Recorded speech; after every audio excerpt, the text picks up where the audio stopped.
Olympic National Park in Washington State, Death Valley National Park in California, Jean Lafitte National Historic Park in Louisiana, and the Great Sand Dunes National Park and Black Canyon of the Gunnison National Park, both in Colorado. Dan grew up in Colorado, where he developed a love for the outdoors: hiking, climbing, backpacking, skiing, mountain biking, river rafting, and kayaking.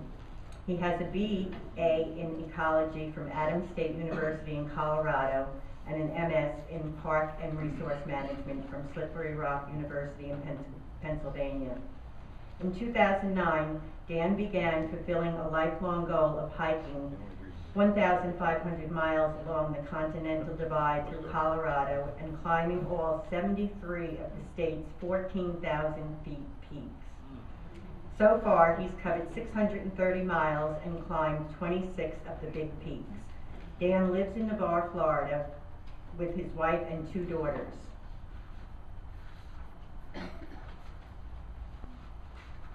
Dan?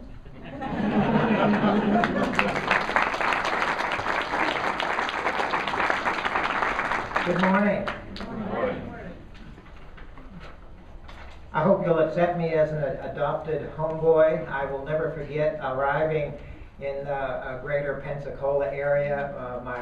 My wife and daughters and I driving over the 3-mile bridge, the Bay Bridge, and my wife turning to me after so many moves and telling me, I don't know if you have any thoughts about applying for anywhere else after this job.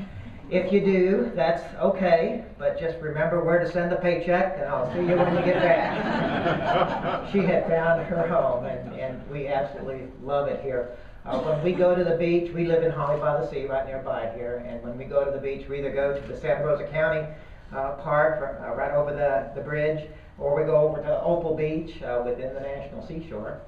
And I bet many of you didn't realize that when you go to the local Santa Rosa County Park and you step from the sand into the water on the Gulf side, or over at Mom's Beach on the Sound side, as soon as your big toe hits that water, you're actually within the National Seashore.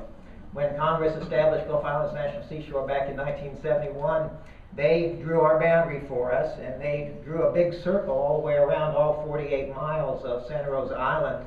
And our boundary actually extends into the water in the Sound up to the Intracoastal Waterway and into the Gulf about a mile south.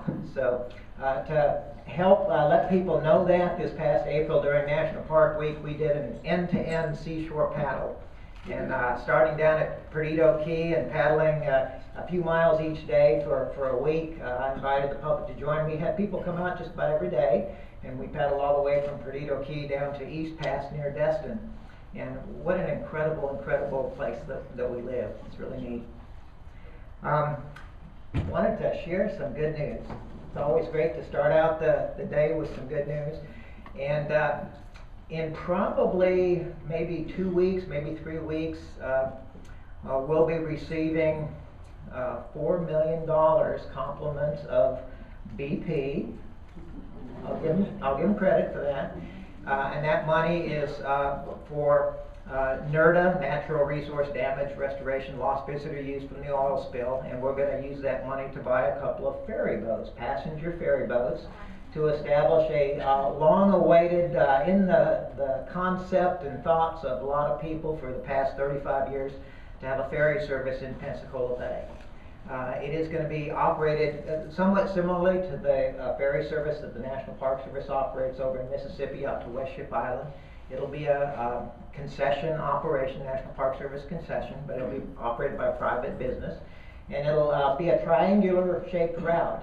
It'll start in Pensacola, downtown Pensacola, in the port of Pensacola, and one stop will be out at Whitewater Beach at Pensacola Beach, another stop at Fort Pickens. And so you'll be able to get on board one boat, and it'll be running 2 boats simultaneously, one clockwise, the other counterclockwise, so that when you get off, there'll be another boat coming within about an hour and 20 minutes, and you'll be able to stay all day, part of the day, and be a real neat experience. And about the same time we received that $4 million, we'll also be receiving another $10.8, almost $11 million. And for those of you who lived here a long time, you remember going out, driving along Highway 399 between Navarre Beach and Pensacola Beach and driving down to Fort Pickens. I think I just lost my sound. There it is. And seeing nothing but beautiful white sugar sand. And you go out there today, and we still have memories of hurricanes Ivan, Arlene, Cindy, Dennis, with the remnants of asphalt and road-based material, gravel that's scattered all over that beautiful beach. And that $10.8 million, again, compliments of BP, is going to restore that area. We're going to remove as much of that as that money allows so that it'll look the way it did many, many years ago. So that'll be a long process. It's going to take 5 years. And but we're looking forward to the end of that 5 years when at how the beach will look then. So we're real excited about that. Thank you.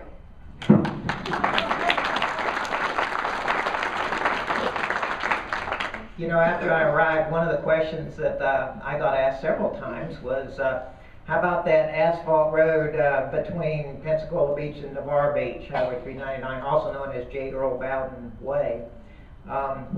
It sustained considerable damage during that hurricane season. It was repaired, but it's not necessarily in the best of shape. Right now, you'll see construction going out there. The April 29 deluge that we got impacted that road, and we're out there repairing bike lanes and road shoulders now. But people were asking me right after I got here, when are you going to resurface that road? It's cut and gouged and scarred and so forth. And we do asphalt overlays periodically, and it has been programmed, is programmed for 2016. So it will get an asphalt overlay in 2016. And as part of that project, we're going to be looking at some redesign elements of that road. One of the challenges that we have at the National Seashore, we have some really beautiful shorebirds, many of which are listed as threatened or endangered. In fact, we have 25% of the remaining nesting population of snowy plovers in the state of Florida within the National Seashore. And the U.S. Fish and Wildlife Service, which oversees the Endangered Species Act, and the Florida Fish and Wildlife Conservation Commission, which oversees state-listed species, really want us to do more to help protect those birds during nesting season. As people drive on that segment of road, J. Earl Bowden Way, it's posted as 35 miles an hour, but there's a lot of straightaway stretches, and that tends to get people leaning on the gas. And I see every ticket that my rangers write. They all come across my desk, and I never cease to be amazed at the speeds at which people travel that road. 60, 65, 70 miles an hour, and they get a nice little ticket, little present from the government. They wrote about 200 of them last year, but it doesn't seem to slow people down. You probably noticed that during nesting season, which starts about the beginning of March and goes through about mid-August, we've installed some speed humps to try to get people's attention, get them to slow down, and they want us to do more, they being the U.S. Fish and Wildlife Service and Fish and Wildlife Conservation Commission. So as part of that road overlay project, we're going to be redesigning the area around Opal Beach and putting in a roundabout, which is a feature that's common in many places, certainly in Europe, and in the United States we're starting to see more of them. And it's a physical design that requires you to slow down, to navigate that circle as you go from one side of the circle to the other. And we're also looking into installing what you see at Fort Pickens as you enter the National Seashore there, an entrance station. And what that will do during the nesting season, when we have either volunteers there or possibly a green and gray uniformed ranger, well, it'll give us a chance to stop and greet each motorist and let them know that they are in nesting season and to adhere to the speed limit in those specific areas where the birds are actually nesting and they fly across the road. they get hit by cars.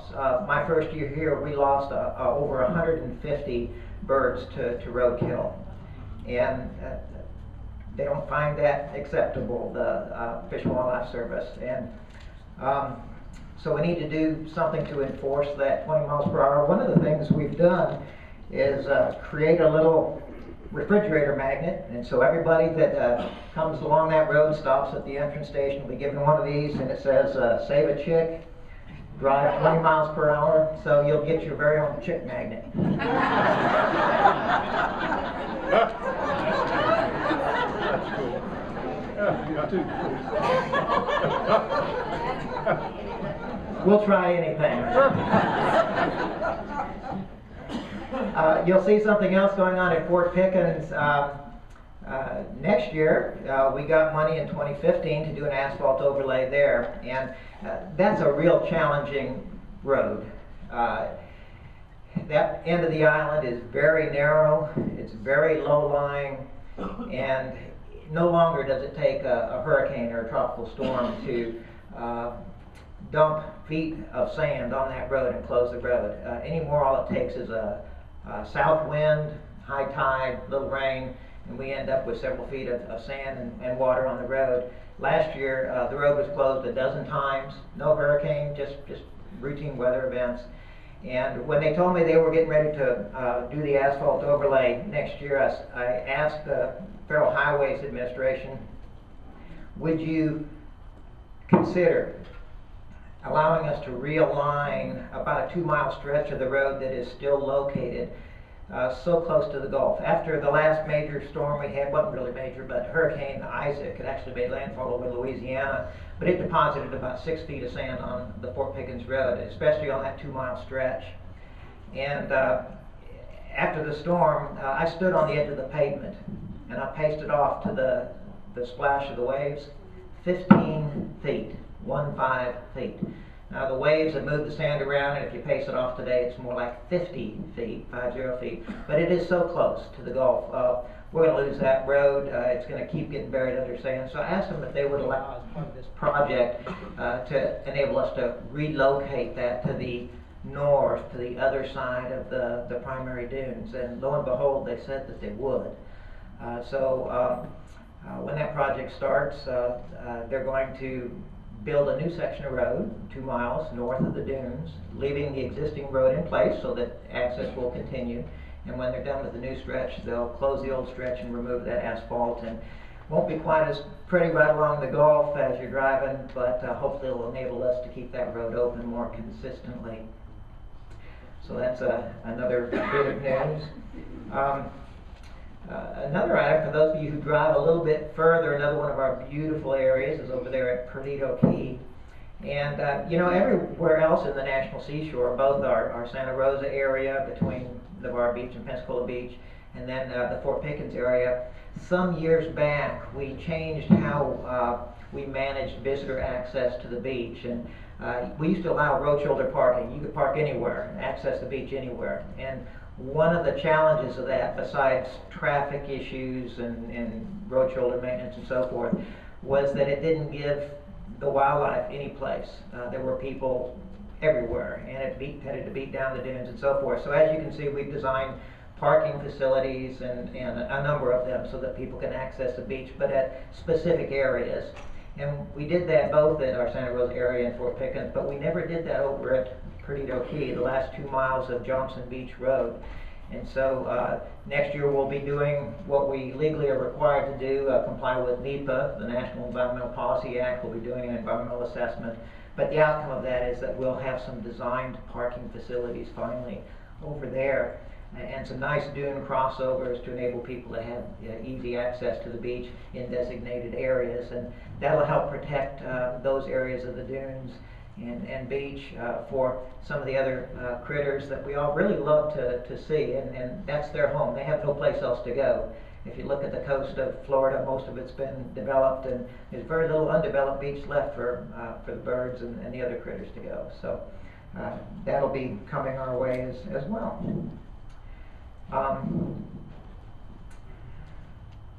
Other things. How many of y'all like jet skis? Some of you own jet skis. My wife wants us to buy one. We might. We've been required to deal with management of jet skis. The National Park Service nationwide implemented a regulation that prohibited jet skis on any National Park Service bodies of water, with the exception of 21 national park areas that had a history of jet ski use, and Gulf Islands was one of those 21 parks.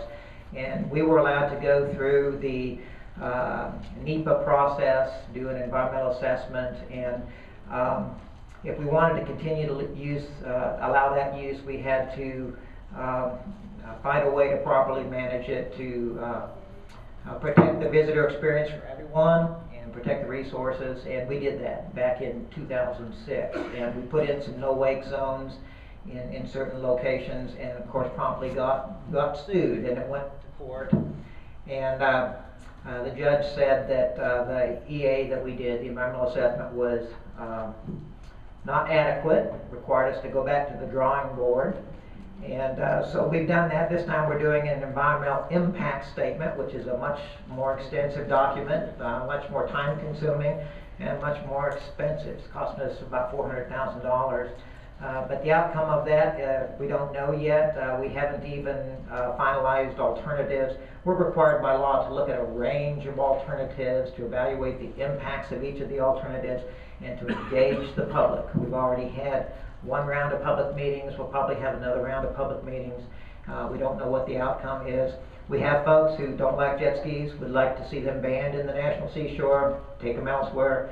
We have people who love jet skis and don't want to be encumbered or restricted, and in all likelihood we'll end up with something in between, you know, kind of like Goldilocks and the Three Bears, where she's trying to choose a bed, and one's too hard and one's too soft, and then there's one that's just right. And oftentimes that's what happens with the National Park Service when we get pulled from both ends of the spectrum.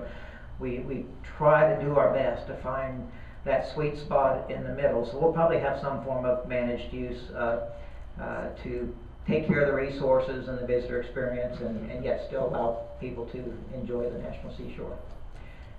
So I've kind of taken, I think, my time this morning, but I will open it up to questions if you have any questions. Too much good news? $15 million? Yes, sir.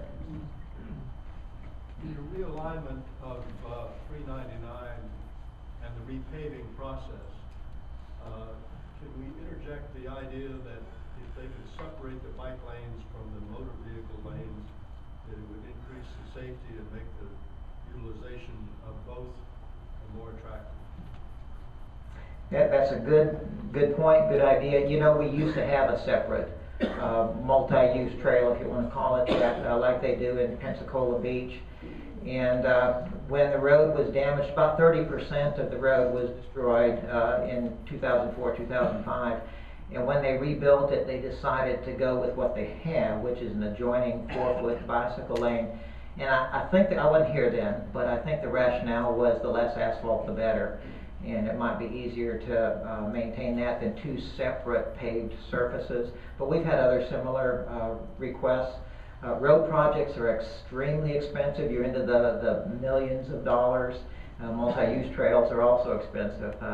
We're looking at adding some bike lanes at one of our mainland area over in Mississippi, and just for a 2-mile stretch of road, we're looking at $15 million. Now there we have to put in a couple of bridges and cross wetlands. It's pretty complex, but it's a good idea that you have. I love to bicycle. Many people do.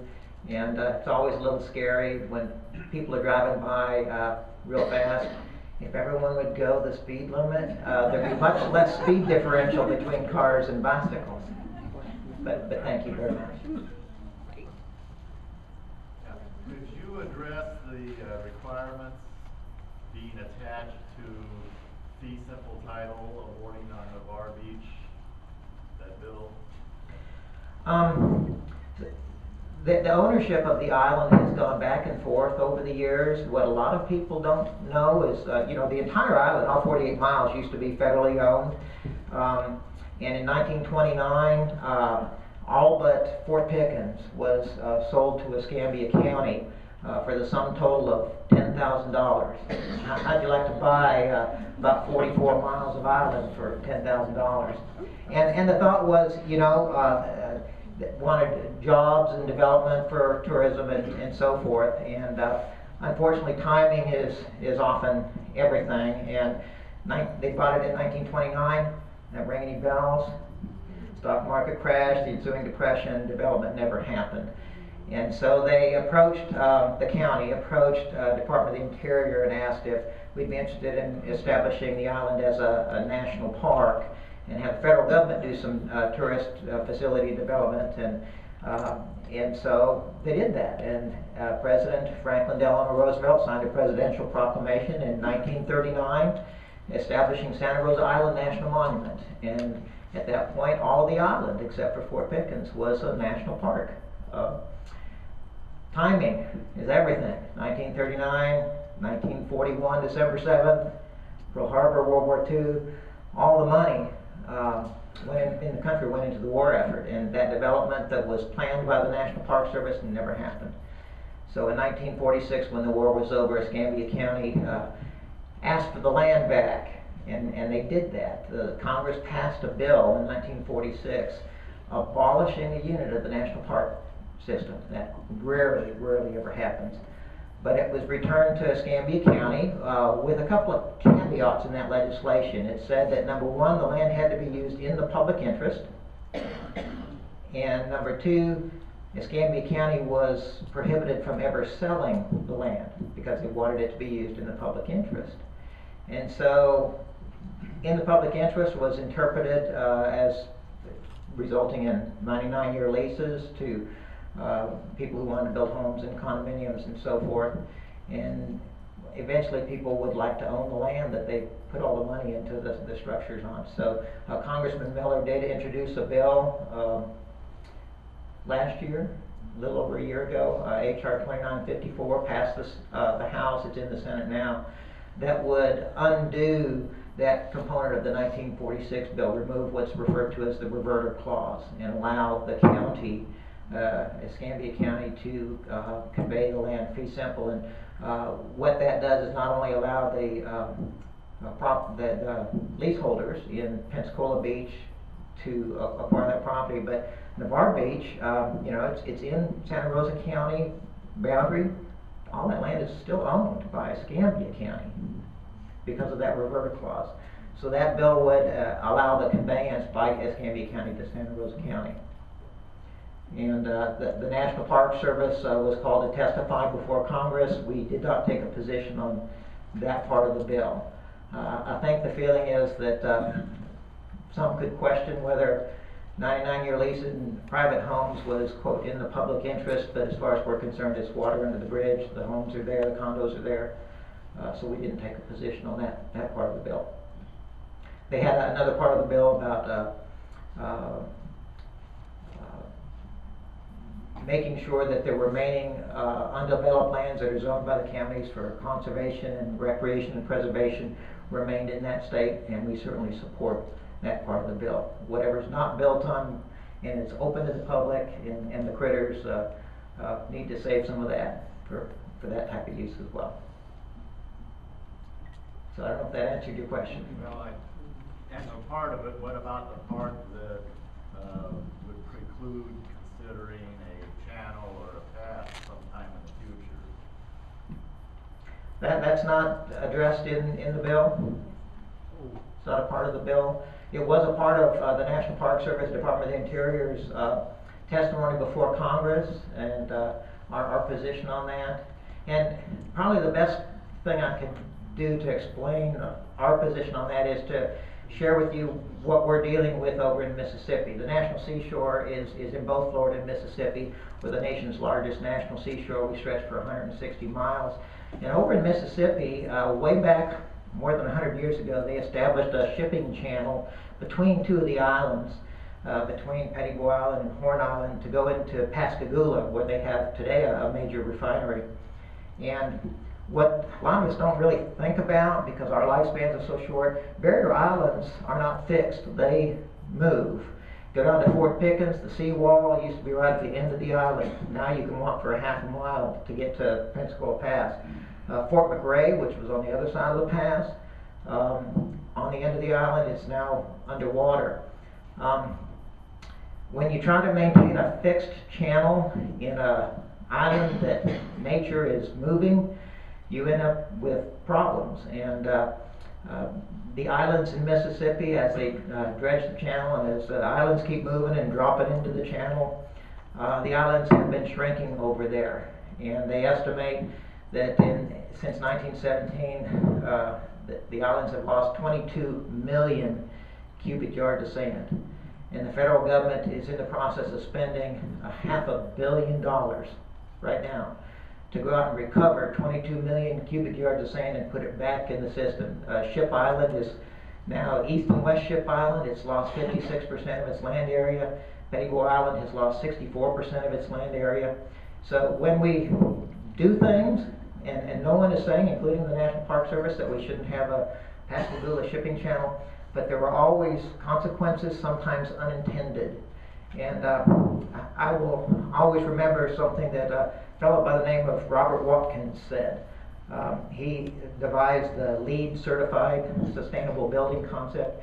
And he said that when it comes to the baseball game of the environment, nature always bats last. And she always bats 1,000.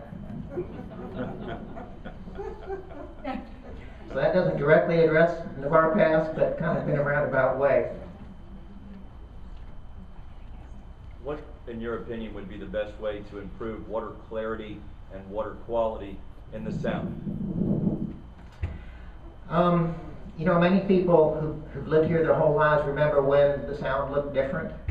It was a lot clearer, and things have changed since then. And what has changed? More people, more development, more runoff, and it's lost its water quality because of a lot of those activities.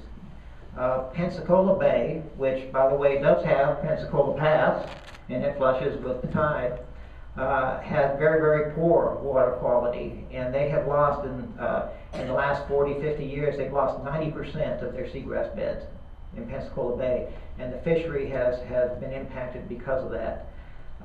The best thing we can do is understand why that water quality is diminishing and do everything we can to minimize those things that are contributing to it. The way that we develop, you know, we have all these surface parking lots, and oil and antifreeze and everything else from vehicles gets on it, and it washes right off into the storm drain system. If the storm water is not treated, it goes right into the water. People that want to have nice green lawns, and I'm one of them, fertilize our yards, and some of that fertilizer ends up in the storm drains and ends up in the watershed, and that causes algae to grow and so forth. So, you know, the cause comes from us, and the solution comes from us too, and it's not easy, not easy.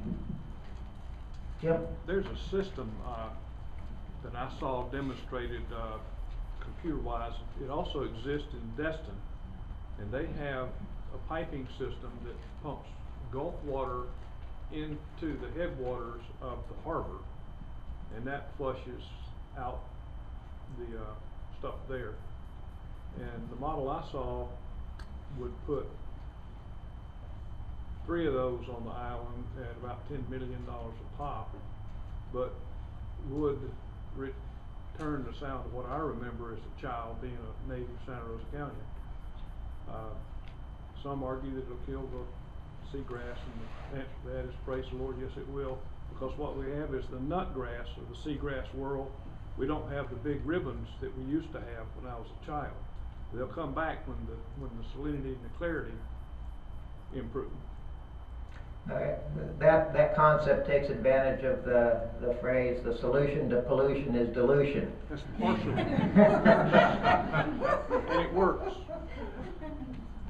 And you know, that's another approach, and you'd really want to again fully evaluate the consequences and impacts of that, both direct and sometimes unintended. I can't really address that, but I know we'd all love to see that water quality the way it once was, and but we're the solution to it. We're the ones that changed it. So, any other questions?